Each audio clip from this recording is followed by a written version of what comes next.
नमस्कार दोस्तों, मैं सुनील अमृत। यूजीसी नेट गोल्ड में आप सभी का स्वागत है। आज हम लोग जो स्टार्ट करने वाले हैं वो स्टार्ट करेंगे संगम काल। तो संगम काल में हम जो है दक्षिण भारत के राज्य पढ़ेंगे। संगम काल में एक तो सबसे पहले जो 3 सभाएं हुई थी संगम की, प्रथम संगम, द्वितीय संगम और तृतीय संगम, उनके बारे में बात करेंगे। इसके अलावा संगम काल के बाद संगम जो बैठक हुई उनके बाद हम इसमें 3 प्रमुख वंश पढ़ने वाले हैं। चैर, पांड्य और चोल वंश। चैर चैर वंश रहा, एक पांड्य और एक चोल वंश। ये दक्षिण भारत के क्षेत्र में थे। इन सब के बारे में हम लोग बात करेंगे। ठीक है, तो संगम की बात करते हैं। सबसे पहले संगम जो था ये संस्कृत भाषा का शब्द है।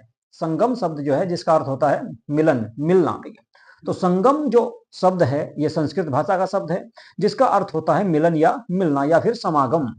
समागम या संगम या मिलना, इन तीनों का अर्थ एक ही होता है। और संगम जो भाषा, ये आपका संस्कृत भाषा का शब्द है जिसका आज है ना, तो संगम से तात्पर्य तमिल कवियों के संघ या परिषद या गोष्ठी से है। यानी कि कुल मिलाकर तमिल जो कवि थे उन सबकी जो आपस में बैठक हुई उसी को संगम काल कहा गया, जिसे राजकीय संरक्षण प्राप्त होता था। यानी कि उस समय के जो राजा थे, पांड्य वंश के राजाओं के संरक्षण में ही तीनों संगमों का आयोजन किया गया था। तो संगम काल में कुल मिलाकर कहा जाए तो तमिल कवियों का जो संघ था या बैठक थी उसको ही संगम काल कहा गया है।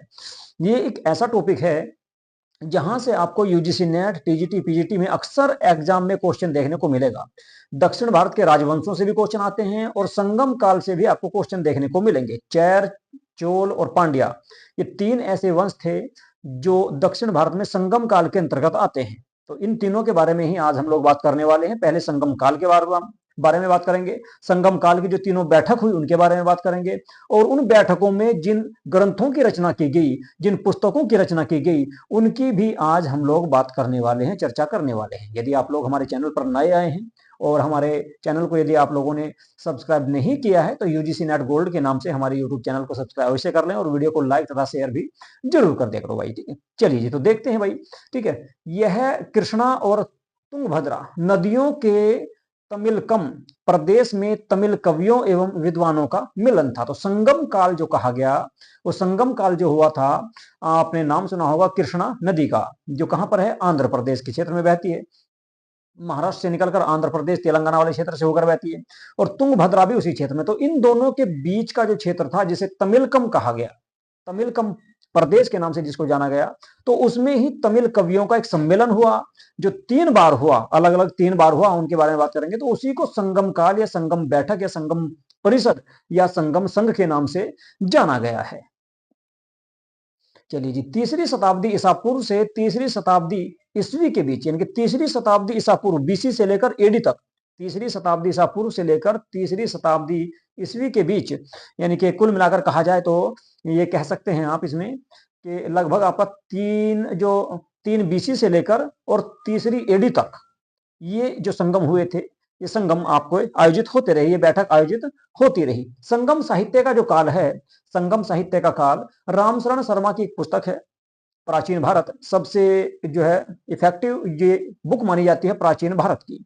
यदि आप यूजीसी नेट की तैयारी कर रहे हैं या पीजीटी या टीजीटी की तैयारी कर रहे हैं तो आप रामशरण शर्मा की प्राचीन भारत को पढ़ सकते हैं। उसके अनुसार 300 ईस्वी से लेकर 600 ईस्वी के मध्य का क्षेत्र माना गया, यानी कुल मिलाकर 300 साल तक ये बैठकें चली या संगम साहित्य चले, ऐसा रामशरण शर्मा के द्वारा बताया गया है। जबकि नीलकंठ शास्त्री एक दूसरे इतिहासकार रहे हैं, उन्होंने इसका जो काल बताया है वो 500 ईस्वी से लेकर 300 ईसा, यानी 500 ईसा पूर्व से लेकर 300 ईस्वी तक माना है। तो कुल मिलाकर इतिहासकारों के अलग अलग मत हैं। सभी इतिहासकारों के अलग अलग मत रहते हैं। तो आप इसमें मोटा मोटा लगा सकते हैं कि 3री शताब्दी ईसा पूर्व से लेकर 3री शताब्दी के बीच का लगभग ये काल रहा होगा। एग्जाम में डेट इसकी नहीं पूछी जाती क्योंकि ये विवादित है, क्योंकि अलग अलग इतिहासकारों ने अलग अलग डेट इसमें बताई है। तो उस बात को लेकर कोई विवाद आपके मन में नहीं होना चाहिए। एक और इतिहासकार है जिनका नाम है श्रीनिवास अयंगर। श्रीनिवास अयंगर ने संगम काल की जो तिथि बताई है वो 500 ईसा पूर्व से लेकर 500 ईस्वी तक मानी है। तो किसी ने 300 से लेकर 600 ईस्वी तक बताई, किसी ने 500 ईसा पूर्व से लेकर 300 ईस्वी तक बताई है, और श्रीनिवास अयंगर जो हैं इन्होंने 500 ईसा पूर्व से लेकर 500 ईस्वी तक इसका काल माना है। तो इस तरह से अलग अलग मत हैं, इसलिए एग्जाम में आपसे सन इसमें बिल्कुल भी नहीं पूछा जाएगा, लेकिन अनुमान ये रहेगा आपका कि लगभग आपका मान लो कि ईसा पूर्व से लेकर और ईस्वी के आसपास तक, यानी कुल मिलाकर 300 ईस्वी के आसपास तक मोटा मोटा इसका जो माना गया है वो तीसरी शताब्दी से लेकर तीसरी शताब्दी ईसा पूर्व से लेकर तीसरी शताब्दी ईस्वी तक इसका काल माना गया है। संगम किसी सामंत या राजा के आश्रय में आयोजित होता था, यानी कुल मिलाकर जो सामंत हो तो संगम जो बैठक होती थी, उस बैठक को आयोजित करवाने के लिए एक प्रमुख होता था उस क्षेत्र का, या तो कोई सामंत होता था या फिर उस क्षेत्र का राजा होता था, तो वो उसको आश्रय देता था, उसके संरक्षण में होता था, उसका खर्च उसी के द्वारा उठाया जाता था। ईस्वी की 8वीं सदी में रचित संगम की तमिल टीकाओं में कहा गया है कि 3 संगम 9,990 वर्ष तक चलते रहे। ऐसा कहा, जो 3 बैठकें हुई, 3 संगम जो हुए, वे 9,990 वर्षों तक चले। अतिशयोक्ति दिखती है ऐसी कि भाई 9,990 सालों तक लगातार बैठकें या लगातार संगम कैसे चल सकते हैं, लेकिन माना गया है आपका जो तमिल टीकाएं हैं, संगम की जो तमिल पुस्तकें हैं, आगे उनके बारे में बात करेंगे, तो उनमें ऐसा कहा गया है कि संगम जो चले, ये 3 संगम, ये 9,990 वर्षों तक चले थे। ऐसी जानकारी उन ग्रंथों से हमको प्राप्त होती है। उनमें 8,598 कवि शामिल हुए, यानी कि जो 3 संगम हुए थे उनमें 8,598 कवि शामिल हुए, और 197 पांड्यन राज्य, ये जो पांड्य वंश के जो शासक थे, 197 राजाओं ने उनका संपोषण किया, यानी कि उनको संरक्षण प्रदान किया या उनका खर्च या उनका वहन उठाया। तो जो 3 संगम हुए थे वे पांड्य राजाओं के संरक्षण में ही आयोजित किए जाएंगे। तो कितने राजा है, 197 याद रखना है, और कवि कितने हुए आए उनमें, तो 8,598 कवियों ने उस सम्मेलन में भाग लिया था। संगम के अंतर्गत तमिल कवि विद्वान एक स्थान पर एकत्रित होते थे तथा संगम के समक्ष अपनी अपनी रचनाएं प्रस्तुत करते थे। तो ये एक तरह का सम्मेलन था, कवियों का सम्मेलन, जैसे आज के दौर में होते ना कवियों के सम्मेलन, तो इस तरह से कवियों का सम्मेलन होता था और सभी कवि अपनी अपनी रचनाएं, अपनी अपनी पुस्तकें लाकर उनमें प्रस्तुत करते थे, उनके बारे में बताते थे या उनका गुणगान करते थे। तीनों संगमों का आयोजन पांड्य शासकों के संरक्षण में हुआ, जिनका संक्षिप्त विवरण निम्नलिखित है, यानी कि आप आगे देख सकते हैं। तो कुल मिलाकर पांड्य राजाओं के संरक्षण में ही तीनों संगम हुए। सबसे पहले प्रथम संगम की बात करेंगे, तो पहला जो संगम था प्रथम संगम की अगर मैं बात करूं, तो प्रथम संगम का जो आयोजन हुआ वो मदुरै में अगस्त्य ऋषि की अध्यक्षता में हुआ। तो याद रखना है, मदुरै अगस्त्य ऋषि की अध्यक्षता में। तो पहली जो बैठक हुई, पहला जो संगम हुआ तमिल साहित्य संगम, तो वो पहला अगस्त्य ऋषि की अध्यक्षता में हुआ था। यानी कुल मिलाकर इस बैठक के या इस संगम के अध्यक्ष जो थे अगस्त्य ऋषि थे, और तमिलनाडु के मदुरै में इसका आयोजन किया गया। मदुरै को त्योहारों का शहर भी कहा जाता है। इसके बाद इस संगम में कुल सदस्यों की जो संख्या रही वो 549 रही। 549 सदस्यों ने इसमें भाग लिया। इनमें से 4,499 लेखकों ने अपनी रचनाएं प्रस्तुत की थी। तो कुल सदस्य 549 थे, जिनमें लेखक जो आए अगर उनकी बात करें तो 4499 लेखकों ने अपनी पुस्तकें, अपनी रचनाएं इसमें प्रस्तुत की और उन्हें प्रकाशित करवाने की अनुमति प्राप्त की। तो 4,499 लेखकों ने अपनी पुस्तकें या अपनी रचनाएं प्रस्तुत की थी और उन्हें प्रकाशित करने की अनुमति ली पहले संगम में। तो कहां पर हुआ था, मदुरै में। अध्यक्ष कौन थे, अगस्त्य ऋषि, ठीक है, और कुल सदस्यों की संख्या 549 थी, आपको याद रखना है। यह संगम 89 पांड्य शासकों के संरक्षण में, यानी कुल मिलाकर 89 पांड्य राजाओं ने इसको संरक्षण प्रदान किया था, जो 4400 वर्षों तक चला। ऐसा कहा जाता है कि जो पहला संगम था वो 4,400 वर्षों तक चला और इसमें 89 शासक आए, इस तरह से धीरे धीरे बदलते रहे। तो 89 शासकों के संरक्षण में ये हुआ। वर्तमान में प्रथम संगम का कोई भी ग्रंथ उपलब्ध नहीं है, यानी कि जो पहला संगम था उसका हमें कोई भी ग्रंथ प्राप्त नहीं होता। ठीक है भाई, चलिए जी, अब देखेंगे दूसरा संगम, द्वितीय संगम की अगर हम बात करें तो ये कहां पर हुआ, ये हुआ था जी कपाटपुरम में। कपाटपुरम अरवे जिसको कहा जाता है, तमिलनाडु में ही है। अगस्त्य ऋषि के द्वारा ही इसकी अध्यक्षता की गई। पहला मदुरै में हुआ, दूसरा कहां पर हुआ, ये कपाटपुरम में हुआ, जिसको अरवे के नाम से भी जाना जाता है। अध्यक्षता अगस्त्य ऋषि के द्वारा ही की गई थी। इस संगम में कुल सदस्यों की जो संख्या थी वो 49 थी। 49 सदस्यों ने केवल इसमें भाग लिया दूसरे संगम में। द्वितीय संगम में 49 सदस्यों ने भाग लिया और 59 यानी कि 59 राजाओं ने इसको संरक्षण प्रदान किया, पांडे वंश के राजाओं ने। ऐसा कहा जाता है कि इसमें 3,700 रचनाकारों ने अपनी रचनाओं को प्रकाशित करवाने की अनुमति प्राप्त की थी। कितने, 3,700 रचनाकारों ने अपनी रचनाओं, अपनी पुस्तकों, अपने ग्रंथों को प्रकाशित करने की अनुमति इसमें प्राप्त की थी। तो राजा कितने हुए इसमें पांडे वंश के, 59। कुल सदस्यों की संख्या 49 थी। कहां पर हुआ ये याद रखना है, तो कपाटपुरम में हुआ। अध्यक्षता अगस्त ऋषि के द्वारा इसकी की गई थी। अगली बैठक की बात करेंगे, सॉरी अगला पॉइंट देखते हैं इसमें। इस संगम का एकमात्र तमिल व्याकरण ग्रंथ तोलकापियम है। तोलकापियम जो है, इसकी रचना अगस्त ऋषि के एक शिष्य थे जिनका नाम था तोलकापियर। तो तोलकापियर के द्वारा इसकी रचना की गई थी। याद रखना है, मोस्ट इंपोर्टेंट है, बढ़िया जो है ये ग्रंथ है आपका। दूसरी बैठक में लिखा गया या दूसरे संगम में इसकी रचना की गई, जिसका नाम था तोलकापियम। लिखने वाले कौन थे? तोलकापियर। कौन थे वे? अगस्त ऋषि के ही एक शिष्य हुआ करते थे। ठीक है, तो तोलकापियम तोलकापियर के द्वारा लिखा गया था। तमिल दक्षिण भारत का या तमिल में एक ये महत्वपूर्ण ग्रंथ माना जाता है, जिसका रचना जो की गई दूसरे संगम में की गई थी या दूसरी बैठक में की गई थी। अब बात करेंगे तीसरे संगम की या तीसरी बैठक की। तृतीय संगम नक्कीर की अध्यक्षता में। देखो, दो शुरू के हुए किसकी अध्यक्षता में? अगस्त ऋषि की अध्यक्षता में। पहला मदुरै में हुआ, दूसरा कहां पर हुआ था? दूसरा जो हुआ आपका वो कपाटपुरम में हुआ था। ठीक है, दूसरा कपाटपुरम में हुआ था। और तीसरे की अगर बात करें तो ये फिर से मदुरै में आयोजित किया जाएगा, लेकिन अध्यक्ष बदल गए यहाँ पर। नक्कीर यहाँ के जो है अध्यक्ष थे इस बैठक में। यह संगम 185 वर्षों तक चला, जिसमें 449 रचनाकारों ने अपनी रचनाएं प्रकाशित की और प्रकाशित करवाने की अनुमति प्राप्त की। तो 185 वर्षों तक चला। 449 लेखकों ने या रचनाकारों ने अपनी जो पुस्तकें थी या रचनाएं थी उनको प्रकाशित करने की अनुमति इसमें प्राप्त की थी। और ये आपका क्या हुआ? 185 वर्षों तक चला था। नक्कीर के द्वारा अध्यक्षता की गई, मदुरै में यह हुआ था। यह संगम 49 पांड्य राजाओं के संरक्षण में हुआ। इसमें कुल सदस्यों की संख्या 49 थी। तो ये 3 संगम थे। इस संगम में 49 रचनाएं संकलित की गई, यानी कि कुल मिलाकर जो है 49 पुस्तकों की रचना इसमें की गई थी। पहले वाले में केवल एक हुई, दूसरे वाले में केवल एक हुई। नाम था क्या? तोलकापियर, सॉरी तोलकापियम, जो तोलकापियर के द्वारा प्रकाशित की गई थी। लेकिन इसमें जो रचनाएं ही वे 49 रही। 49 रचनाएं रही। इस संगम की प्रमुख रचनाओं की अगर हम बात करें, एहना नूरू, एक तो ये थी। दूसरी थी पुरु नानक, तीसरी कुरुथोंके, एक थी एनकुरु नूरू और एक थी आपकी परिपादल। इसके अलावा थी परित्राप्तु। ये कुछ प्रमुख रचनाएं थी जो तीसरे संगम में आयोजित की गई थी। आधुनिक समय में उपलब्ध तमिल ग्रंथ का संकलन तृतीय संगम में ही किया गया, यानी कि जो वर्तमान में जितने भी तमिल ग्रंथ मिलते हैं आपको, उन सब की रचनाएं जो की गई या उन सबको जो संकलित किया गया वो तीसरी बैठक में ही किया गया था। संगम में प्रस्तुत किसी भी रचना का प्रकाशन तभी होता था जब उसे संगम से प्रकाशित करवाने की अनुमति। तो संगम में प्रस्तुत किसी भी रचना का प्रकाशन तभी होता था जब उसे संगम से प्रकाशित करवाने की अनुमति प्राप्त हो जाती थी। यानी कि कुल मिलाकर बिना अनुमति के किसी भी संगम का आयोजन नहीं होता था, और सॉरी किसी भी पुस्तक को प्रकाशित नहीं किया जा सकता था।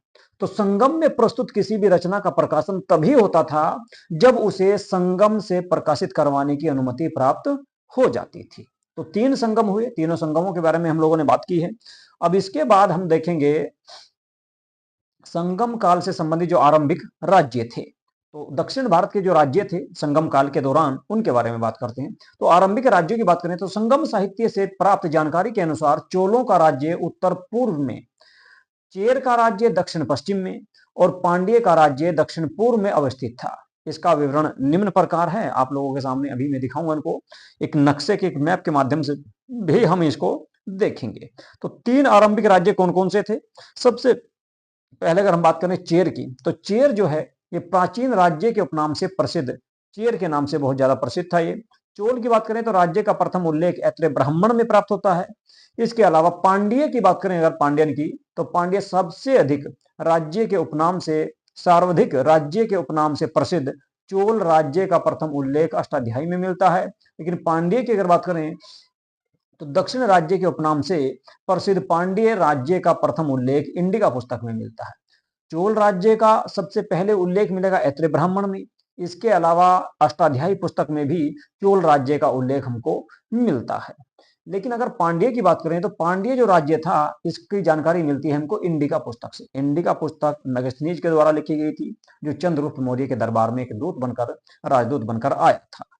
तो चेर, चोल और पांड्य ये 3 आरंभिक राज्य थे संगम काल के दौरान। इनकी बात करते हैं, इन तीनों के बारे में देखते हैं विस्तार से। मैप में आप लोग देख सकते हैं इसमें, ये देखिए, ये अगर हम बात करें इसकी चोल राज्य की, तो ये जो क्षेत्र था, ठीक है, देखो ऊपर देख रहे हैं आप, सबसे ऊपर ये कृष्णा नदी है, तो कृष्णा नदी से लेकर और दक्षिण में कन्याकुमारी तक, तो इस क्षेत्र में सारे में क्या था, इस पूरे क्षेत्र में आपका अगर हम बात करें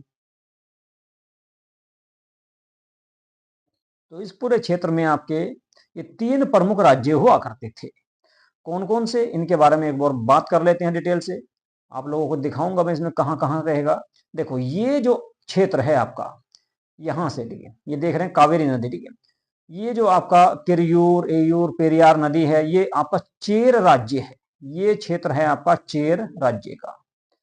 इधर बात करेंगे ये वाला एरिया, ऐसे लगा सकते हैं आप इसको, ये जो एरिया है ये सारा चेर राज्य का है। पांड्य की बात करेंगे तो पांड्य जो राज्य होता है आपका, पांड्य राज्य, ये कावेरी नदी से यहां तक का ये एरिया पूरा ये आ जाएगा पांड्य राज्य में, ये पांड्य राज्य है। चोल की बात करें तो चोल राज्य ये है आपका ऊपर, आपका आज के अगर हम बात करें तो दक्षिणी सॉरी उत्तरी तमिलनाडु का क्षेत्र और आंध्र प्रदेश वाला जो क्षेत्र है इसी के अंतर्गत आ जाएगा, आंध्र प्रदेश तेलंगाना वाला क्षेत्र, तो इसमें चोल साम्राज्य स्थापित हुआ था। केरल की बात करें, केरल के आसपास वाले क्षेत्रों में, कर्नाटक और केरल के आसपास ये चेर था। और पांड्य की बात करें तो पूरी तरह से तमिलनाडु वाले क्षेत्र में ये स्थित था। चेर की अगर बात करें तो इसका राज के चिन्ह आपका धनुष था, यहां पर आप देख सकते हैं। पांड्य की बात करें तो इसका राज के चिन्ह आपका मछली था, और चोल का जो राज के चिन्ह था वो था बाघ, ये आप देख सकते हैं। तो इस तरह से जो है ये क्षेत्र फैला हुआ था, ये पूरा जो एरिया था इसी तरह से फैला हुआ था। चलिए जी आगे देखते हैं। अब इनको विस्तार से हम लोग जो है पढ़ने की बात करते हैं। मैप में आप लोगों को मैंने दिखा दिया है, ठीक है। तो आज का आंध्र प्रदेश, तेलंगाना और उत्तरी तमिलनाडु का जो क्षेत्र है वो चोल के पास था। पूरी तरह से जो तमिलनाडु का क्षेत्र रहेगा पांड्यों के पास था, और केरल और कर्नाटक का कुछ क्षेत्र आपका चेर राज्य के आसपास आपको देखने को मिलेगा। ये आप देख सकते हैं यहाँ पर मुजरिस, ये मुजरिस बंदरगाह था। इधर आप देखोगे कावेरी पट्टनम था, ठीक है, और ये नागपट्टनम था। ये कुछ प्रमुख बंदरगाह थे, कोरकई था, ये कुछ प्रमुख बंदरगाह थे उस काल के, ठीक है भाई। चलो जी अब विस्तार से हम जो है इसको देखने वाले हैं। सबसे पहले बात करेंगे हम चेर राज्य की, तो चेर राज्य को सबसे पहले पढ़ते हैं। चेर राज्य की अगर हम बात करें तो इस राज्य में चेर शब्द की जो उत्पत्ति हुई वो तमिल शब्द है आपका चेरल या चरल। चेरल या चरल जो तमिल शब्द है उसी शब्द से चेर की उत्पत्ति हुई। समकालीन राज्यों में चेर सबसे प्राचीन था, यानी कि कुल मिलाकर आपका पांड्य, चोल और चेर तीनों राज्यों में सबसे प्राचीन जो राज्य था वो था आपका चेर राज्य। तो संगम कालीन राज्यों की अगर हम बात करें तो सबसे प्राचीन आपसे कभी पूछा जाए तो चेर राज्य आ जाएगा। अशोक के वृहद शिलालेखों में चेरों का उल्लेख केरलपुत के रूप में मिलता है। तो चेर जो राज्य हैं उनका उल्लेख जो हमें देखने को मिलता है वो किस नाम से मिलता है, वो मिलता है आपका जो अशोक के शिलालेख हैं उनमें चेरों का उल्लेख केरलपुत के नाम से मिलता है। केरलपुत के समय जो है ये अशोक के समय ये राज्य हुआ करते थे। केरलपुत के नाम से चर्चित चेर राज्य आधुनिक कोंकण, मालाबार के तटीय क्षेत्र यानी कि केरल और कर्नाटक का जो क्षेत्र पड़ता है उसमें यह स्थित था। उत्तरी त्रावणकोर व कोच्चि तक विस्तृत हुआ करता था। तो उत्तरी त्रावणकोर और कोच्चि तक ये क्षेत्र फैला हुआ था, यानी कि आज का कह सकते हैं गोवा, कर्नाटक और केरल के क्षेत्र में केरलपुत नाम से एक राज्य हुआ करता था। इसी को बाद में चेर के नाम से जाना गया। यह राज्य पांड्य राज्य के उत्तर और पश्चिम में स्थित था। चेर राजवंश का प्रतीक चिन्ह की बात करें तो राज की जो चिन्ह था इनका वो धनुष था। इसके बारे में मैं आपको पहले ही बता चुका हूं।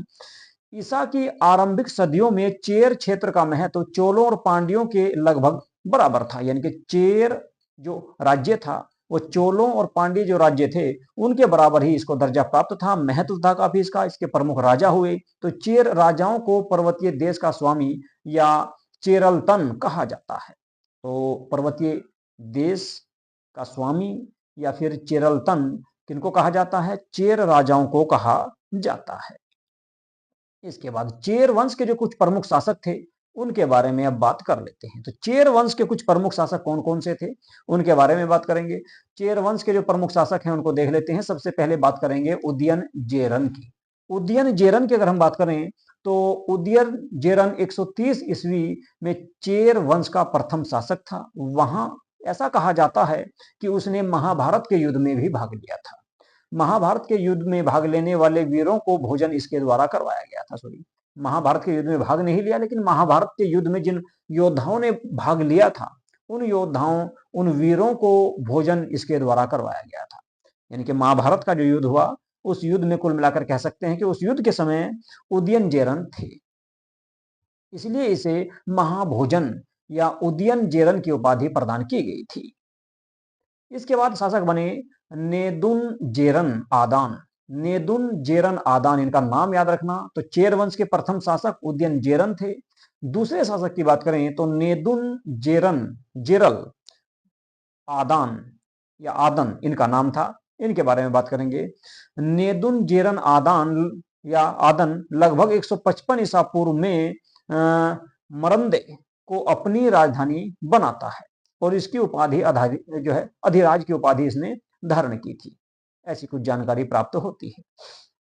इसने हिमालय तक अपने साम्राज्य का विस्तार, इसने अपने जो साम्राज्य का विस्तार किया, ऐसा कहा जाता है कि हिमालय तक इसने विस्तार किया और उस पर चेर राजचिन्ह धनुष अंकित कर इमिये वरम्बन की उपाधि इसने ग्रहण की थी, जिसका अर्थ होता है हिमालय तक सीमा वाला। तो कुल मिलाकर अगर हम बात करें तो इसने एक बड़े क्षेत्र पर शासन किया। और बड़े क्षेत्र पर कहां तक? तो बड़े क्षेत्र पर इसने शासन किया हिमालय तक, ऐसी जानकारी कुछ प्राप्त होती है। इसके बाद आगे बात करेंगे। नेदुन जेरन आदन एवं इलनजेत चेन्नी जो चोल शासक था कि संघर्ष के दौरान मृत्यु हो गई। तो नेदुन जेरन आदान जो था ये चोल वंश के शासक इलनजेत चेन्नी के साथ में लड़ा, परंतु इसकी मृत्यु हो गई, जिस कारण इसकी रानियां सती हुई थी। तो सती का प्रमाण यहां से भी आपको देखने को मिल सकता है। इसके बाद आदन ने यवन व्यापारियों को बंदी बनाया था और उसने धन भी लूटा था। तो यवन यवन यानी कि यूनान के जो व्यापारी हुआ करते थे, फारस के क्षेत्र से जो आते थे, तो उनको इसने बंदी बनाया और उनसे धन भी लूटा। इसके अतिरिक्त उसने मालाबार तट पर अपने शत्रुओं को नौसैनिक युद्ध में हराया था। इसने व्यापार में बाधा उत्पन्न करने वाली कदम्बू जनजाति का भी दमन किया था। तो कदम्बू जनजाति जो थी एक तरह से आदिवासी थे और ये व्यापार में बाधा उत्पन्न करते थे, तो इनका भी दमन इसके द्वारा किया गया था। इसके बाद शासक बनेंगे कुटटवन। तो कुटटवन की बात करते हैं। कुटटवन नेदुन जेरल आदन का छोटा भाई था। उसे हाथियों का स्वामी कहा जाता है। किसका स्वामी कहा जाता है? हाथियों का स्वामी कहा जाता है। उसने कोनगु का युद्ध जीतने के पश्चात अधिराज की उपाधि धारण की थी। तो कोनगु का युद्ध कुटटवन ने जीता था और उसके बाद इसने अधिराज की उपाधि धारण की। इसके बाद सेन कुटटवन की बात करेंगे। सेन कुटटवन लगभग 180 ईस्वी में ये जो है आपका शासक बना, को लाल चेर या भला चेर भी कहा जाता था। उसने उत्तर दिशा में चढ़ाई की और गंगा को पार किया, यानी कुल मिलाकर गंगा नदी के पार तक, गंगा नदी के क्षेत्र तक इसने अपना साम्राज्य का विस्तार किया। ऐसी जानकारी हमको कुछ ग्रंथों से प्राप्त होती है कि उत्तर दिशा में इसने चढ़ाई की थी और गंगा नदी को भी पार कर लिया, यानी कि उत्तर प्रदेश के क्षेत्र में यह आ चुका था। उसका यशोगान परनर कवि ने किया। तो याद रखना है, परनर कवि जो है इसी के दरबार में रहा करता था। वह कोमारिये की देवी उपासना से संबंधित पत्नी संप्रदाय का संस्थापक था। पत्नी संप्रदाय का जो संस्थापक था वो कौन था? सेन गुटटवन, चेर वंश का राजा था ये। इसके शासनकाल में पत्नी पूजा या कणगी पूजा की शुरुआत देखने को मिलती है। शिल्पाधिकारम में उल्लेखित है कि पत्नी पूजा में चोल तथा पांड्य शासकों के साथ श्रीलंका के शासक भी शामिल हुए थे। शिल्पाधिकारम जो एक दक्षिण भारत का प्रमुख ग्रंथ माना जाता है, उसमें इस बात की जानकारी प्राप्त होती है कि जो पत्नी पूजा या कणगी पूजा की शुरुआत हुई, इसमें चोल शासकों और पांड्य शासकों के साथ साथ श्रीलंका के शासकों ने भी भाग लिया था। इसने 9 चोल शासकों को पराजित किया। किसने? सेन गुटटवन ने 9 चोल शासकों को पराजित किया और कदम्बों का विनाश करके कदलपी रक्कोतिये यानी कि समुद्र को पीछे हटाने वाला की उपाधि इसने धारण की थी।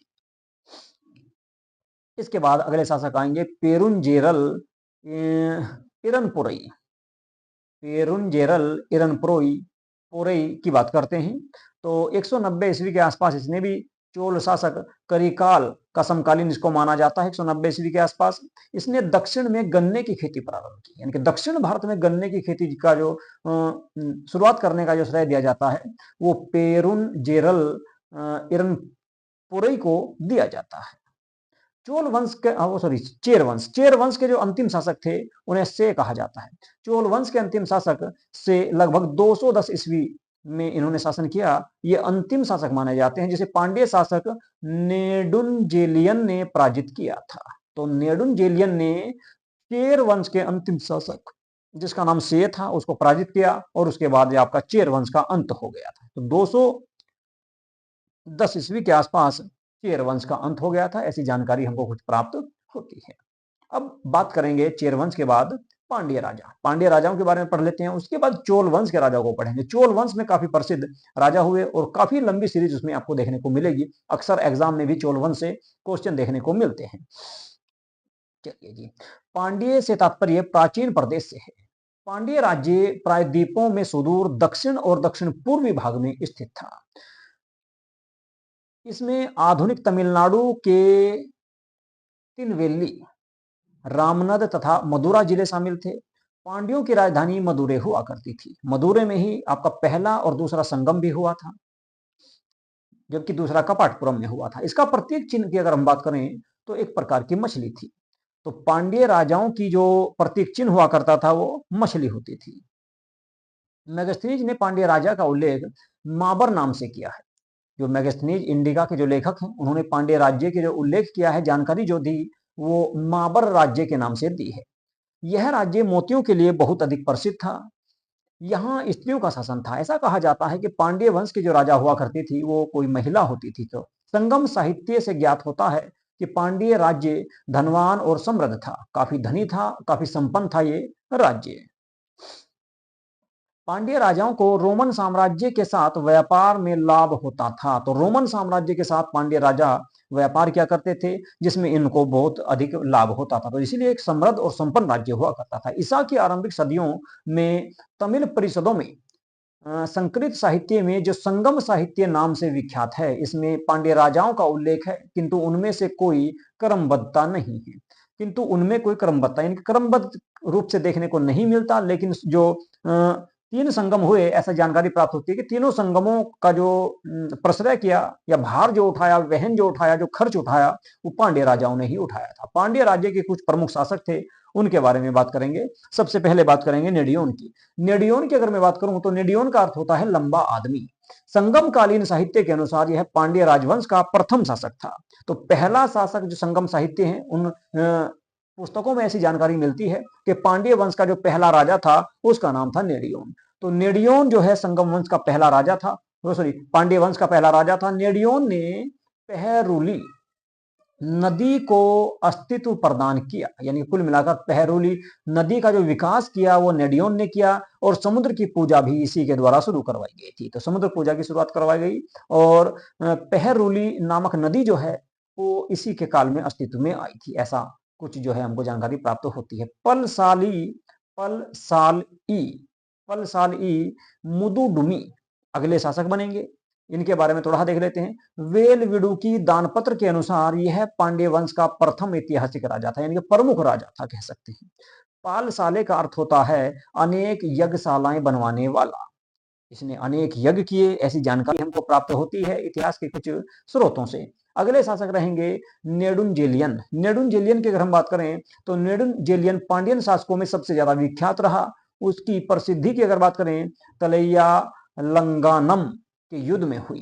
तो तलैया लंगानम का जो युद्ध हुआ वो लगभग 290 ईस्वी के आसपास माना जाता है और इसमें इसने जीत हासिल की थी, विजय प्राप्त की थी। उसने इस युद्ध में चोल, चेर और 5 राजाओं को पराजित किया। तो कुल मिलाकर चेल वंश के राजा और चोल वंश के राजा, चेर और चोल दोनों वंश के राजाओं को पराजित करने का श्रेय दिया जाता है किसको? नेडुंजेलियन को।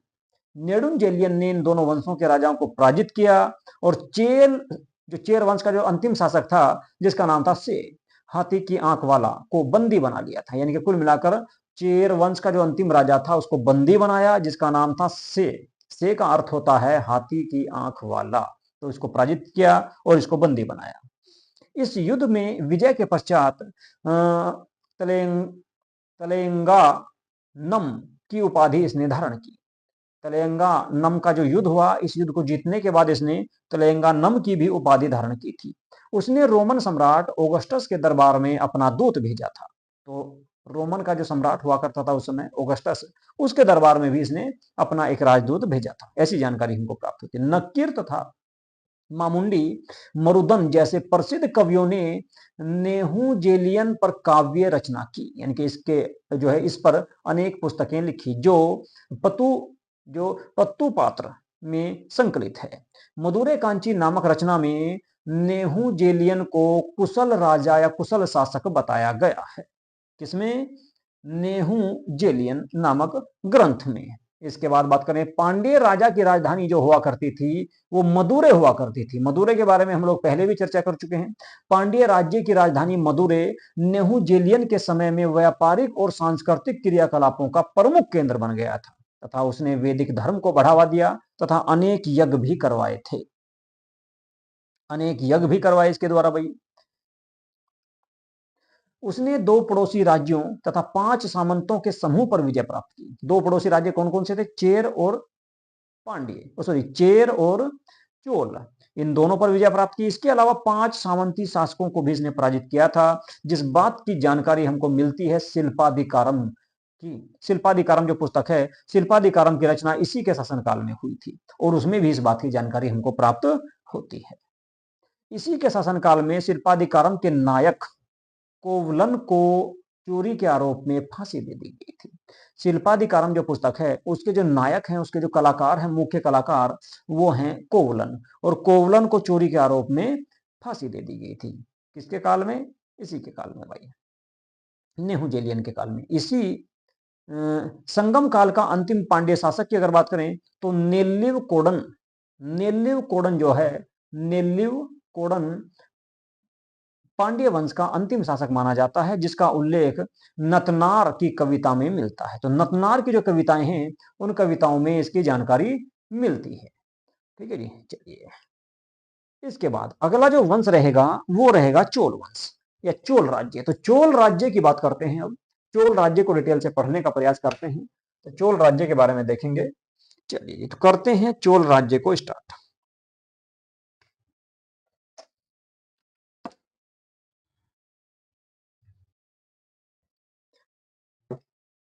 तो हम जो है चेर और पांड्य दोनों के बारे में पढ़ चुके हैं, उनके जो प्रमुख शासक थे उनके बारे में बात की। अब हम बात करेंगे चोल राज्य के बारे में। चोल राज्य में अनेक प्रमुख शासक हुए और चोल राज्य एक बड़े क्षेत्र पर शासन करेगा। चोलों के बारे में आप लोगों ने सुना होगा और अक्सर एग्जाम में भी यहां से आपको क्वेश्चन देखने को मिलते हैं। तो हमेशा याद रखना, चोल जो वंश है एक प्रमुख वंश है दक्षिण भारत का, और इसका उल्लेख हमको 2 बार देखने को मिलेगा। एक बार मौर्य वंश के समकालीन रहे, ये मौर्य वंश के समय रहे, यानी कि जब मौर्य वंश था उस समय भी आपका चोल वंश था। जो हमने पांड्य और ये पढ़े सारे, ये आपके मौर्य काल या उससे पहले के काल की बात की थी। लेकिन उसके बाद क्या हुआ, फिर 8वीं और 9वीं शताब्दी में भी चोल वंश देखने को मिलता है, जिसकी स्थापना करिकाल के द्वारा की जाएगी। तो दोनों के बारे में यहीं पर डिटेल से देखेंगे, बात करेंगे। तो चलिए करते हैं चोल राज्य को स्टार्ट। चोल राज्य पूर्वी तमिलनाडु में पेन्नार और वेल्लार नदियों के मध्य पांड्य राज्य के पूर्व या पांड्य राज्य के पूर्व और उत्तर में स्थित था। तो कुल मिलाकर कह सकते हैं आज का आंध्र प्रदेश वाला जो क्षेत्र है, आज का आंध्र प्रदेश के साथ साथ अगर हम बात करें, आंध्र प्रदेश के साथ साथ उत्तरी तमिलनाडु का जो भाग है वो आपका चोल राज्य के अंतर्गत आएगा। तो चोल राज्य की हम बात करें तो तमिलनाडु में जो पेल्लार और वेल्लार जो नदियां हैं उनके बीच वाला क्षेत्र था, और पांड्य वंश के ऊपर यानी कि पांड्य वंश के पूर्व और उत्तर वाले क्षेत्र में यह राज्य स्थापित हुआ था। तो आज का आंध्र प्रदेश भी उस क्षेत्र को कह सकते हैं। इसके अलावा अगर हम बात करें, चोल राज्य मध्यकाल के आरंभ में चोल मंडलम यानी कि कोरोमंडल कहलाता था। तो चोल मंडलम कहलाता था, ये कब? मध्यकाल के आरंभ में। इसका प्रतीक चिन्ह की बात करें तो बाघ है। इसका प्रतीक चिन्ह क्या था भाई? बाघ। इनकी प्रारंभिक राजधानी उत्तरी मनलूर थी।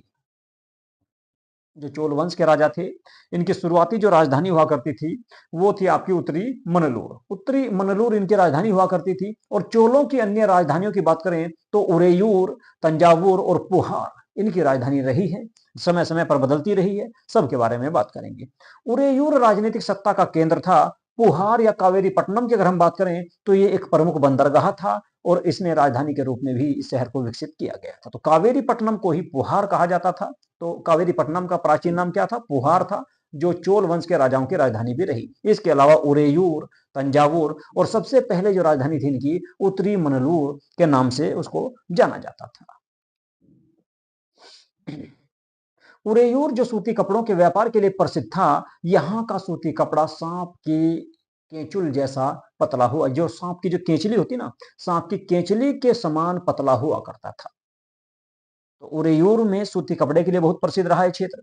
चोल राज्य के प्रमुख शासकों की अगर मैं बात करूं शुरुआती चोल की, तो वे कौन कौन से थे उनके बारे में देख लेंगे। सबसे पहले जो इस वंश का शासक माना जाता है चोल वंश का प्राचीन काल में, वो था इलनजेत चेन्नी।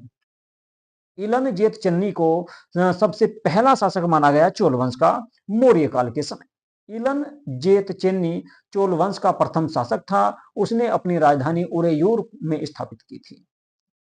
तो उरेयूर में अपनी राजधानी स्थापित की इसने। इसके अलावा बात करेंगे एलारा की। एलारा इस वंश का दूसरा शासक माना जाता है।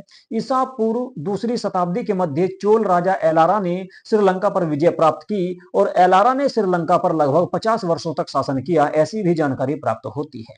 तो चोल वंश का जो दूसरा शासक रहा एलारा, इसने ऐसा कहा जाता है कि ईसा पूर्व दूसरी शताब्दी के समय इसने श्रीलंका पर विजय प्राप्त की और 50 वर्षों तक श्रीलंका में शासन करता रहा। अब बात करें करिकाल की, तो करिकाल चोलों का अधिक सुनिश्चित इतिहास ईसा की दूसरी सदी में उसके प्रख्यात राजा करिकाल ने शुरू किया था। तो करिकाल को इस वंश का सबसे प्रमुख, सबसे समृद्ध, सबसे संपन्न राजा माना जाता है।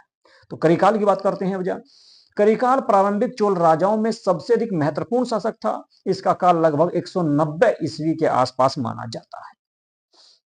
करिकाल का अर्थ होता है जले हुए पैरों वाला व्यक्ति। तो कभी एग्जाम में आ जाए कि करिकाल का अर्थ क्या है, तो करिकाल का अर्थ होता है जले हुए पैरों वाला व्यक्ति।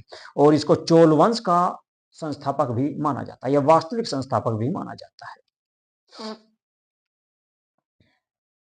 इसने कृषि उद्योग की उन्नति हेतु जंगल को भूमि में परिवर्तित करवाया, यानी कि जंगल कटवा दिए गए और उसको खेती के लिए उपयुक्त बनाया। सिंचाई हेतु इसने तालाब भी बनवाए करिकाल के द्वारा ही। और इसने पुहार यानी कि कावेरी पट्टनम की स्थापना की। कावेरी नदी के किनारे 160 किलोमीटर लंबा बांध बनवाया और इसका निर्माण श्रीलंका से बंदी बनाकर लाए गए 12,000 गुलामों के द्वारा करवाया गया था। तो कावेरी नदी पर जो एक बांध बनाया गया 160 किलोमीटर लंबा, उस बांध को बनाया था जो श्रीलंका से बंदी बनाकर कुछ गुलाम लाए गए थे। लगभग उनकी संख्या 12,000 थी। ऐसा कहा जाता है कि उन 12,000 गुलामों ने ही इस बांध का निर्माण किया था।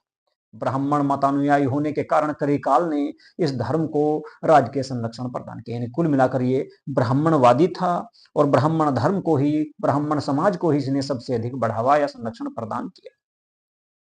तंजौर के निकट वेरनी के युद्ध में उसे अत्यधिक प्रसिद्धि प्राप्त हुई। तंजौर के निकट एक युद्ध हुआ जिसे वेरनी का युद्ध कहा जाता है। वेरनी का युद्ध कहा जाता है। इस युद्ध में इसे काफी प्रसिद्धि प्राप्त हुई। इस युद्ध में इसने चेर और पांड्य राजाओं, राज्य के 11 राजाओं का एक समूह था, उसको पराजित किया। तो कुल मिलाकर चेर और पांड्य जो राज्य से पहले पड़े, उन दोनों के 11 राजाओं को, जो उन 11 राजाओं के द्वारा मिलकर एक समूह का निर्माण किया गया था, एक संघ बनाया गया था, उस पूरे संघ को पराजित किया था किसने? करिकाल ने। इसलिए सबसे प्रमुख माना जाता है। इसके बाद बात करें पेरुनानुन्नु पादे के अनुसार करिकाल 7 स्वरों का ज्ञाता, यानी कि 7 स्वरों का संगीत का ज्ञाता माना जाता है और वैदिक धर्म का अनुयायी भी इसको माना जाता है। पेरुनर किल्ली अत्यंत पराक्रमी चोल शासक था। यानी कि करिकाल के बाद जो आए पेरुनर किल्ली, ये अत्यधिक पराक्रमी चोल शासक माने जाते हैं। इसने राष्ट्रीय यज्ञ का संपादन भी किया था। ईसा की 4वीं सदी से 9वीं सदी तक के दक्षिण भारतीय इतिहास में चोलों की भूमिका नगण्य रही। यानी कि क्या हुआ कि 4वीं शताब्दी ईसा पूर्व के बाद, यानी कि कुल मिलाकर कह सकते हैं कि मौर्य वंश का जब अंत हुआ, उसी समय मौर्य वंश के पतन के समय ही चोल वंश का भी लगभग धीरे धीरे पतन होता चला गया और उसके बाद 9वीं शताब्दी तक यानी कि 800 ईस्वी के आसपास तक इनका कोई ज्यादा महत्व नहीं देखा जाता। इसके बाद क्या हुआ कि इसके बाद विजाल्य नामक एक व्यक्ति आया जो चोल वंश का शासक बना और उसने चोल वंश को फिर से स्थापित किया। कभी एग्जाम में आ जाए कि चोल वंश का संस्थापक कौन था और एग्जाम में आपको विजाल्य देखने को मिले, तो विजाल्य ने आधुनिक चोल राज्य की स्थापना की थी। आधुनिक चोल का जो संस्थापक माना जाता है वो विजाल्य को माना जाता है। लेकिन अगर बात करें करिकाल की, तो जो करिकाल था वो प्राचीन चोल का वास्तविक संस्थापक माना जाता है। चलिए जी, तो चोल राजवंश की हम बात करते हैं अब 8वीं शताब्दी। देखो ये जो हमने देखा अभी पीछे, वो देखा हमने जब चेर और पांड्य राज्य थे। लेकिन अब हम बात करने वाले हैं चोल वंश की, जो 8वीं शताब्दी में उत्तरार्ध में जो है 8वीं शताब्दी के आसपास जिसका उदय हुआ। ठीक है, तो 8वीं शताब्दी के उत्तरार्ध में पुनः चोलों की राजनीतिक सत्ता का उत्थान हुआ और वो उत्थान किसके नेतृत्व में हुआ था? मैंने आपको बताया कि अभी जो विजाल्य थे, विजाल्य के नेतृत्व में इनका जो है उदय हुआ। चोल राज्य पेन्ना एवं कावेरी नदियों के बीच पूर्वी समुद्र तट पर स्थित था। तो कहां पर था? पेन्ना और कावेरी जो नदियां हैं उनके पूर्वी समुद्री तटीय क्षेत्र में यह राज्य स्थापित हुआ। इन्हें कुल मिलाकर कह सकते हैं आज का आंध्र प्रदेश, तमिलनाडु और आपका उत्तरी तमिलनाडु, आंध्र प्रदेश और आपका तेलंगाना वाला जो क्षेत्र है उसी में ये वंश स्थापित हुआ। चोलों की आरंभिक इतिहास संगम युग से प्राप्त होता है। मैंने आपको जिसके पहले, अब जो इससे पहले का जो बताया वो उसकी जानकारी हमको संगम काल से प्राप्त होती है। ठीक है, 9वीं शताब्दी के मध्य विजाल्य के नेतृत्व में चोल साम्राज्य का उदय हुआ। ये पल्लवों के सामंत थे, यानी कि पल्लवों का सामंत हुआ करता था विजाल्य, और विजाल्य ने ही पल्लवों से स्वतंत्र होके अपने राज्य की दोबारा से स्थापना की, जिसे चोल राजवंश कहा गया। अशोक के अभिलेखों और मेगस्थनीज की इंडिका से चोलों की राजधानी के जानकारी हमको प्राप्त होती है। इन्होंने 9वीं से 12वीं शताब्दी तक तमिलनाडु, आंध्र प्रदेश और कर्नाटक के क्षेत्र पर शासन किया। चोल वंश के राजाओं ने। चोल वंश के प्रमुख शासक कौन कौन से हैं उनके बारे में देख लेते हैं। सबसे पहले बात करेंगे विजाल्य की, जो 850 से लेकर 875 ईस्वी यानी कुल मिलाकर 25 सालों तक इसने शासन किया। चोल साम्राज्य की स्थापना विजाल्य के द्वारा की गई थी, जो आरंभ में पल्लवों का सामंत था। इसने पांड्य शासकों से तंजौर को छीनकर उरेयूर के स्थान पर तंजौर को अपनी राजधानी बनाई। तो पहले राजधानी उरेयूर हुआ करती थी, लेकिन इसने क्या किया, इसने अपनी राजधानी परिवर्तित की और पांड्य वंश के शासकों से तंजौर शहर को छीना और तंजौर को अपनी राजधानी बनाई। विजाल्य ने नरकेसरी की उपाधि धारण की। इसे चोल साम्राज्य का द्वितीय संस्थापक, पहला वास्तविक संस्थापक करिकाल को माना जाएगा। ठीक है, और दूसरा जो संस्थापक माना जाता है वो माना जाता है विजाल्य को।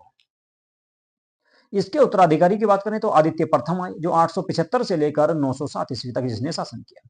पल्लव शासक अपराजित वर्मन को परास्त कर पल्लव सत्ता को समाप्त कर दिया था। किसके द्वारा? आदित्य प्रथम के द्वारा, तथा चोलों को पूर्ण रूप से स्वतंत्र घोषित किया। इसने कोदंड रामन की उपाधि धारण की थी। तो कोदंड रामन की उपाधि धारण करने वाला चोल वंश का शासक आदित्य प्रथम था। आदित्य प्रथम के द्वारा ये उपाधि धारण की गई थी। अब बात करेंगे प्रांतक प्रथम की। इसके बाद प्रांतक प्रथम आए, जिन्होंने 907 से 955 एक लंबे समय तक इन्होंने शासन किया, लगभग 49 वर्षों तक प्रांतक प्रथम ने शासन किया। चोल शासक प्रांतक प्रथम ने 915 ईस्वी में वेल्लूर के युद्ध में पांड्य और श्रीलंका के संयुक्त सेनाओं को पराजित किया और मदुरै कोंड की उपाधि धारण की। तो मदुरै कोंड की उपाधि धारण करने वाला शासक प्रांतक प्रथम था, जिसने पांड्य और श्रीलंका की संयुक्त सेनाओं को पराजित किया था। 949 ईस्वी में राष्ट्रकूट शासक कृष्ण तृतीय ने पश्चिमी गंगों की सहायता से तक्कोलम के युद्ध में प्रांतक प्रथम को पराजित किया। तो राष्ट्रकूट वंश का शासक था कृष्ण तृतीय। इसने पश्चिमी गंग वंश के राजाओं के साथ में एक संघ बनाया और उनके साथ मिलकर आक्रमण किया प्रांतक प्रथम पर, जिसे तकोकल्लम या तककोलम के युद्ध में पराजित किया। उत्तर मेरूर अभिलेख प्रांतक प्रथम का है। इससे इसके बारे में जानकारी प्राप्त होती है। इसमें स्थानीय प्रशासन का वर्णन मिलता है, यानी कि स्थानीय प्रशासन की शुरुआत भी चोल काल में ही देखने को मिलती है। इसके दरबार में वेंकट माधव रहता था। कौन रहता था? वेंकट माधव रहता था, जो ऋग्वेद का टीकाकार था। तो ऋग्वेद पर टीका लिखी किसने? वेंकट माधव के द्वारा। इसने हेमगर्भ एवं तुलाभार नामक यज्ञों का संपादन करवाया था। तो हेमगर्भ तथा तुलाभार नामक यज्ञ जो करवाए वो प्रांतक प्रथम के द्वारा करवाए गए थे। अब बात करेंगे राजराज प्रथम की। राजराज प्रथम चोल वंश का एक प्रमुख शासक माना जाता है। एक प्रमुख शासक माना जाता है जिसने 985 ईस्वी से लेकर 1014 ईस्वी तक शासन किया। तो 985 यानी कि 15 साल वे और 14 साल ये, तो 29 वर्षों तक इसने शासन किया और चोल वंश का एक महत्वहीन या प्रमुख शासक माना जाता है। राजराज प्रथम अपने पिता के जीवन काल में ही युवराज नियुक्त हुआ। उसका वास्तविक नाम अरिमोलीवर्मन था। क्या नाम था? अरिमोलीवर्मन। राजराज प्रथम का वास्तविक नाम अरिमोलीवर्मन था और ये अपने पिता के समय ही युवराज घोषित कर दिया गया था। इसने अपने पितामह प्रांतक प्रथम को लोह व रक्त की नीति का अनुसरण किया। इसके पिता के द्वारा तलवार के बल पर अपने राज्य का स्थापना की गई थी, तो इसने भी क्या किया? लोह एवं रक्त की नीति को अपनाया। जबकि मध्यकालीन भारत में लोह एवं रक्त की नीति अपनाने वाला कौन सा शासक हुआ? बलबन। तो बलबन ने भी लोह एवं रक्त की नीति का पालन किया था। इसने त्रिवेंद्रम के चेरों की नौसेना को नष्ट कर दिया और मदुरै पर अधिकार किया। तो मदुरै पर इसने कब्जा किया, जो पांड्य वंश के राजाओं की राजधानी हुआ करती थी, उस पर कब्जा किसके द्वारा किया गया? राजराज प्रथम के द्वारा किया गया। राजराज प्रथम ने अपना दूत मंडल चीन भेजा। तंजोर अभिलेख में राजराज प्रथम के युद्ध अभियानों का क्रमिक विवरण हमको देखने को मिलता है कि राजराज ने काफी युद्ध लड़े अपने जीवन काल में। इसने सर्वप्रथम चेरों की सेना को कंडालूर में परास्त किया। तो चेर जो थे, चेर वंश के राजाओं की सेना को कंडालूर में इसने परास्त किया और उसके बाद चालुक्य और पांड्य तथा दक्षिण मैसूर के गंग राजाओं को भी इसने पराजित किया। इसने श्रीलंका के शासक महेंद्र पंचम को पराजित कर राजधानी अनुराधापुरम को नष्ट कर दिया। तो श्रीलंका की जो राजधानी थी अनुराधापुरम थी, उसको नष्ट कर दिया और वहां का शासक उस समय महेंद्र पंचम हुआ करता था, तथा नई राजधानी पेल्ला नरुवा को बनाया। तो पोल्ला नरुवा को इसने अपनी नई राजधानी बनाई, जिसका नाम रखा गया जगन्नाथ मंगलम। जगन्नाथ मंगलम जो है श्रीलंका में राजराज प्रथम के द्वारा अपनी नई राजधानी बनाई गई थी। श्रीलंका को जीते गए क्षेत्र को इसने नाम दिया मुंडा हाँ मुंडा मुम्माडी चोलम मुम्माडी चोलपुरम। मुम्माडी चोलपुरम एक नया नाम दिया श्रीलंका को। जो श्रीलंका का क्षेत्र राजराज प्रथम के द्वारा जीता गया था, उसको नाम दिया गया क्या? मुम्माडी चोलपुरम। यह शिव यानी कि शिव का अनुयायी था, धर्मानुयायी था। इसने शिवपाद शेखर की उपाधि धारण की। इसके अलावा अरमोलीवर्मन, मुम्माडी चोल, इसके अलावा कांडलूर और सालेकल मस्त जगन्नाथ आदि उपाधियां भी राजराज प्रथम के द्वारा ही धारण की गई थी। इसने शैलेंद्र वंशी शासक थे। शैलेंद्र शासक विजय तुंगवर्मन को नागपट्टनम में चूड़ामणि बौद्ध विहार बनाने की आज्ञा दी और आनडमंगलम नामक ग्राम दान में दिया था। इसने अभिलेखों का निर्माण ऐतिहासिक प्रशस्ति के साथ करवाने की प्रथा शुरू की। इसने 1000 ईस्वी में भूमि माप की प्रथा भी चलाई थी। किसने? राजराज प्रथम ने। बृहदेश्वर मंदिर का प्रारंभिक नाम राजराजेश्वर मंदिर था। यह एक शैव मंदिर था जिसका निर्माण चोल वंश के शासक राजराज प्रथम ने 1010 ईस्वी में करवाया। तो बृहदेश्वर मंदिर, जिसको राजराजेश्वर मंदिर के नाम से भी जाना जाता है, 1010 ईस्वी में राजराज प्रथम के द्वारा ही इसका निर्माण करवाया गया। यह मंदिर पूर्णतः ग्रेनाइट से बनाया गया है। ग्रेनाइट पत्थर से इसका निर्माण हुआ है। इसे वर्ष 1987 में यूनेस्को द्वारा विश्व धरोहर सूची में भी शामिल किया गया है। किसको? राजराजेश्वर मंदिर, जिसको बृहदेश्वर मंदिर के नाम से भी जाना जाता है। इसके बाद जो शासक बनेंगे वे बनेंगे राजेंद्र प्रथम। अब राजेंद्र प्रथम की अगर हम बात करें तो 1014 ईस्वी से लेकर 1044 ईस्वी तक इसने शासन किया, यानी कि लगभग 30 वर्षों तक ही इसने भी शासन किया। राजेंद्र प्रथम की उपलब्धियों की जानकारी तिरुवालंगाडु एवं करंदई अभिलेख से प्राप्त होती है। तिरुवालंगाडु और आपका करंदई अभिलेख जो हैं, इनसे राजराज प्रथम के बारे में जानकारी हमको प्राप्त होती है। 1017 ईस्वी में इसने संपूर्ण श्रीलंका यानी कि सिंघल को जीत लिया था। तो श्रीलंका के पूरे क्षेत्र को किसने जीता? राजेंद्र प्रथम ने, जबकि राजराज प्रथम ने एक श्रीलंका का एक बड़ा क्षेत्र जीता था। वहां के राजा और रानी के मुकुट व राजचिन्ह को अपने अधिकार में इसने कर लिया था। श्रीलंका की विजय के उपरांत राजेंद्र ने पांड्यों और चेरों पर भी आक्रमण किया। तो चेर वंश और पांड्य वंश के राजाओं पर भी इसने आक्रमण किया था। तो कुल मिलाकर श्रीलंका पर कब्जा चोल वंश के शासकों का रहा। 1022 ईस्वी में इसने उत्तर भारत का अभियान किया। इसमें बंगाल के पाल शासक महिपाल को पराजित किया। देखिए, गंगा नदी तक आ चुका था। तो कुल मिलाकर पूरा दक्षिण भारत और उत्तर भारत में भी आप अगर बात करें तो मध्य प्रदेश, उड़ीसा, आज का छत्तीसगढ़, ठीक है, तेलंगाना, आंध्र प्रदेश, महाराष्ट्र, ये पूरा क्षेत्र जो रहा, और पाल वंश के शासक उस समय के बंगाल और बिहार में हुआ करते थे, तो पाल वंश के शासक महिपाल को भी इसने पराजित किया। इस अभियान का नेतृत्व अरेयन राजराजन ने किया था। इस गंगा घाटी के अभियान की सफलता पर राजेंद्र प्रथम ने गंगे गोंड चोलपुरम यानी गंगा का चोल विजेता की उपाधि धारण की, तथा इसके उपलक्ष्य में इसने गंगे गोंड चोलपुरम नामक एक नई राजधानी की भी स्थापना की थी। तो कुल मिलाकर आपका अगर बात करें राजेंद्र प्रथम की, तो राजेंद्र प्रथम ने उत्तर भारत और पूरे दक्षिण भारत तथा श्रीलंका के क्षेत्र में शासन किया है। इसकी अन्य उपाधियां वीर राजेंद्र, मुड़ीगोंड चोल आदि भी थी। नवीन राजधानी के निकट इसने एक तालाब चोल गंगम का भी निर्माण करवाया था। तो जो नई राजधानी गंगे गोंड चोलपुरम इसने स्थापित की, उसके पास ही एक तालाब की स्थापना करवाई जिसको चोल गंगम के नाम से जाना गया। राजेंद्र प्रथम को पंडित चोल के नाम से भी जाना जाता है। इसने गंगे गोंड चोलपुरम में एक भव्य मंदिर का भी निर्माण करवाया।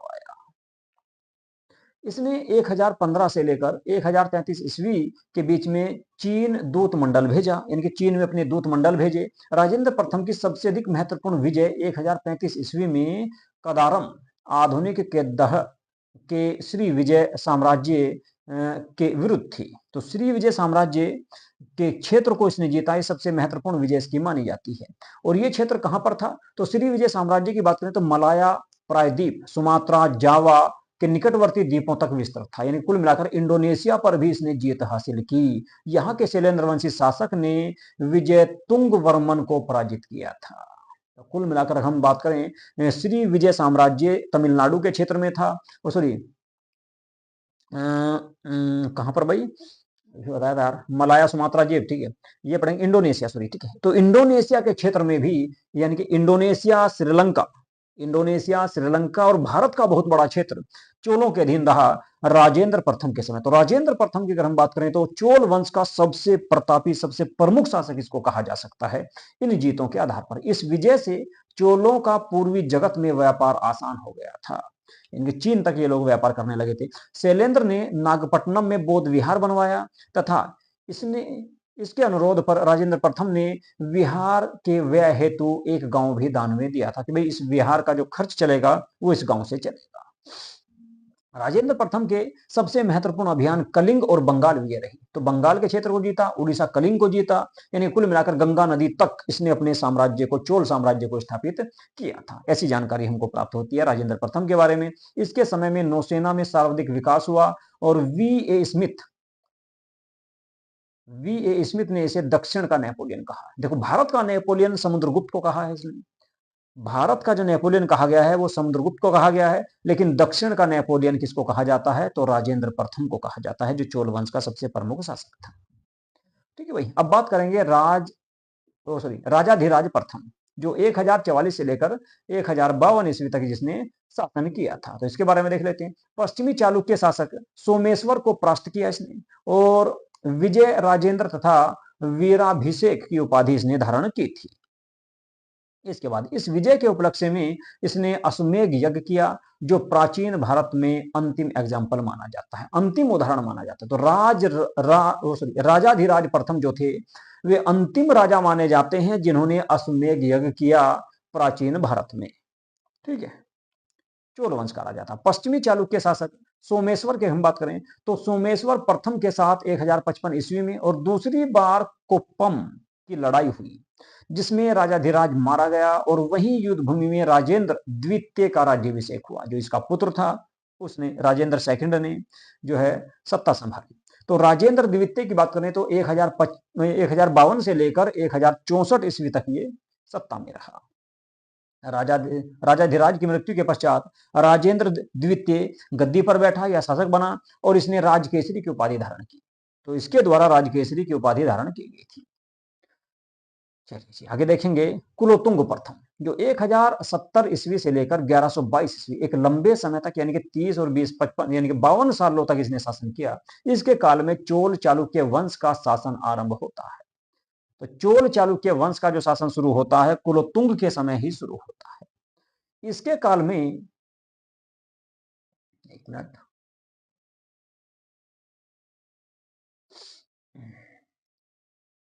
तो इसके काल में सिंहली नरेश यानी कि आपका श्रीलंका के नरेश या राजा विजय बाहु ने श्रीलंका को स्वतंत्र करा लिया, जिससे कुलोत्तुंग ने अपनी पुत्री का विवाह कर दिया था।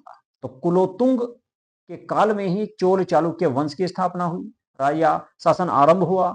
और श्रीलंका के जो नरेश थे विजय बाहु, उन्होंने श्रीलंका को स्वतंत्र राज्य या स्वतंत्र देश घोषित किया, जिस कारण कुलोत्तुंग ने अपनी पुत्री का विवाह भी उसके साथ कर दिया था।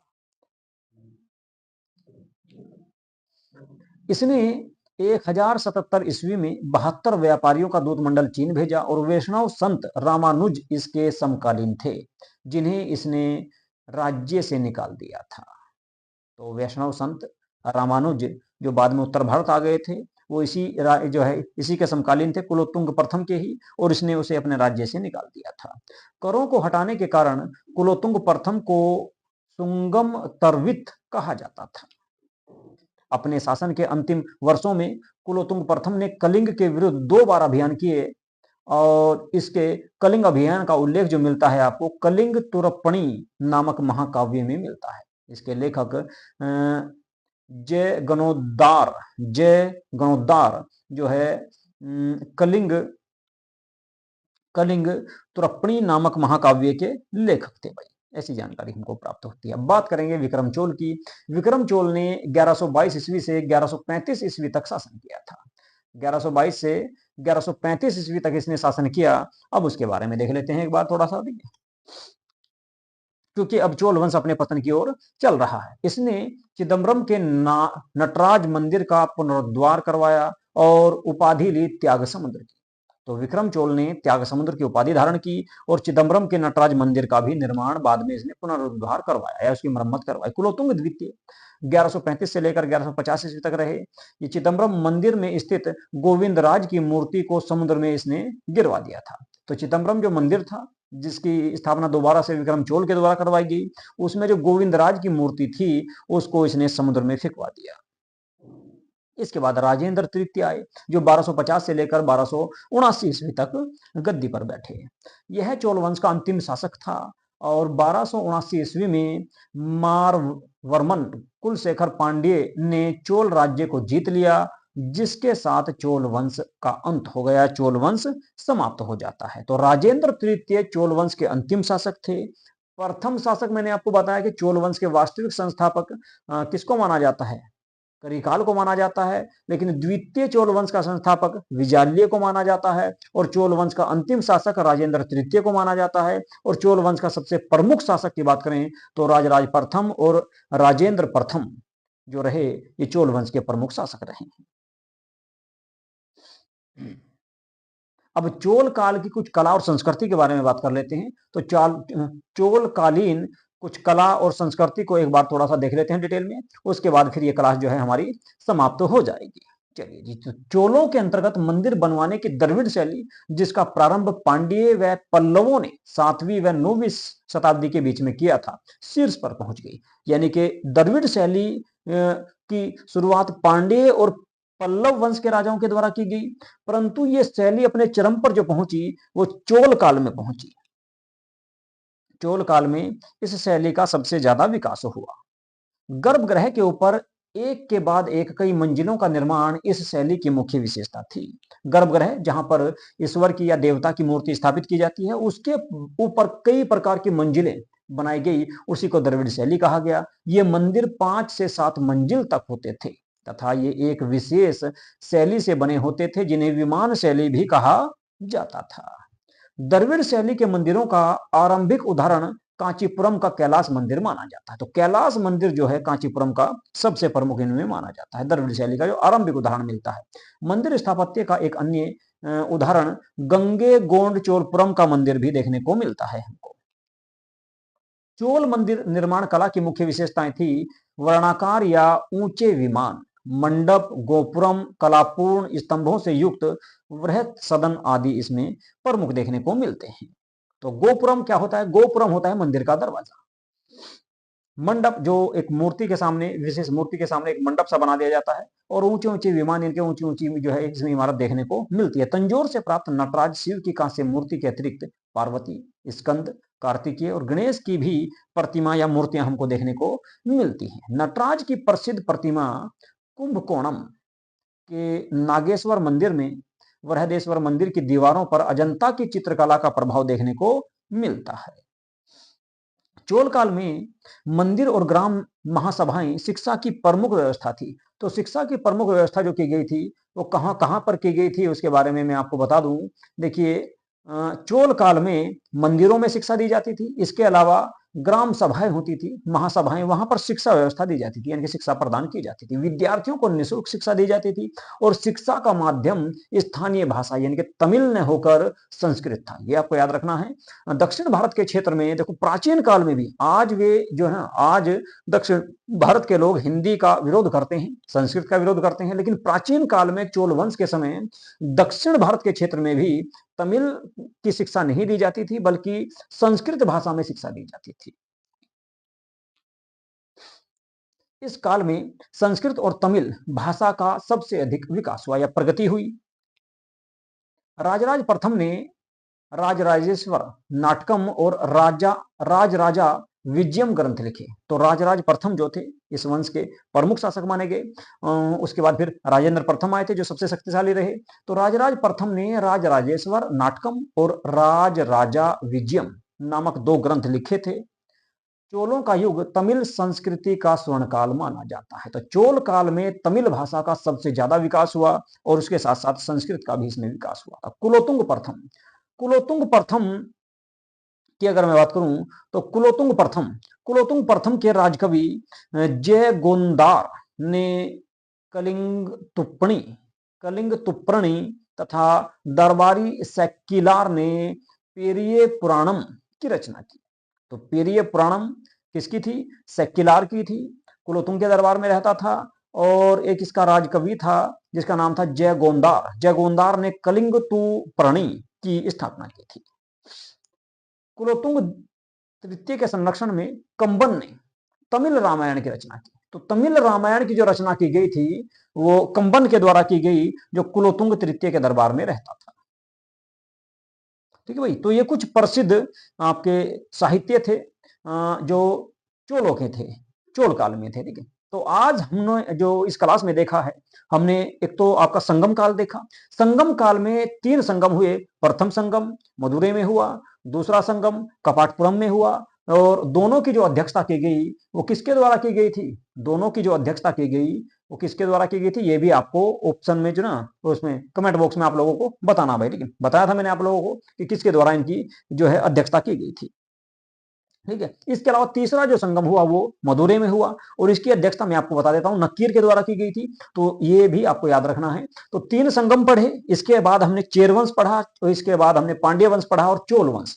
चोल वंश हमने प्राचीन काल यानी कि जो मौर्य वंश के काल में था उस समय का भी पढ़ा और जो आधुनिक काल में रहा चोल वंश उसके बारे में भी हम लोगों ने बात की। और जो है चोल वंश से संबंधित जो कुछ प्रमुख पुस्तकें या तमिल साहित्य थे उनके बारे में बात की। ठीक है, इसके अलावा अब हमारा इसमें जो है तमिल का जो दक्षिण भारत का या तमिल या संगम काल का जो साहित्य है उसको मैं अलग से एक वीडियो आपकी बनाने वाला हूं। उसमें बहुत सारी पुस्तकें पढ़ेंगे, हम बहुत सारे ग्रंथों के बारे में बात करेंगे, कौन से ग्रंथ की रचना किसके द्वारा की गई थी। वहां से भी आपको एग्जाम में क्वेश्चन देखने को मिलता है। तो वहां से भी जो है अक्सर क्वेश्चन आपको देखने को मिलेंगे, अक्सर क्वेश्चन आते हैं वहां से भी। तो उसको भी मैं जो है उसकी एक अलग से क्लास बना दूंगा, क्योंकि अगर आज ही मैं उनको कराऊं तो काफी लंबी क्लास हो जाएगी। लगभग अभी आप देख रहे हैं 1 घंटे से ज्यादा की क्लास आपकी हो चुकी है। तो अगर उनको भी मैं इसमें शामिल करूंगा तो लगभग आधे घंटा और लगेगा, तो 1.5 घंटे के आसपास ये बहुत लंबी क्लास हो जाएगी। फिर लंबी क्लास आप लोग देखते नहीं हो। ठीक है, तो चलिए आज की क्लास को करेंगे यहीं पे समाप्त। और भाई ये यदि आप लोगों ने हमारे यूट्यूब चैनल को सब्सक्राइब नहीं किया है तो प्लीज हमारे यूट्यूब चैनल को सब्सक्राइब अवश्य कर लो और वीडियो को लाइक तथा शेयर भी जरूर कर दिया करो। ठीक है।